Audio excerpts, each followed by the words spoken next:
So what is it about the marijuana use on that developing brain that a new school from, I guess, School of Medicine and Dentistry at Western University in Canada discovered? Well, what they're discovering is that the brain is essentially under construction before age 30.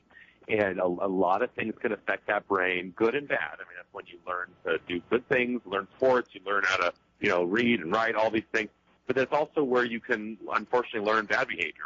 And the brain is very vulnerable, and parts of the brain that regulate what doctors think and scientists think regulate our mental well-being are directly affected by marijuana because they have what we call cannabinoids in the brain.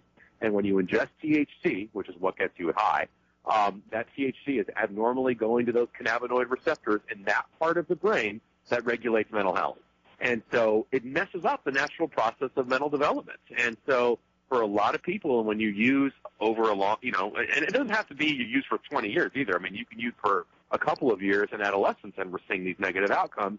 We're seeing very strong connections to mental illness. Now, there is a question about unpacking, what comes first, the mental illness or the marijuana? Maybe someone's just self-medicating because they were predisposed to mental illness. That is also the case. I mean, that is the case sometimes.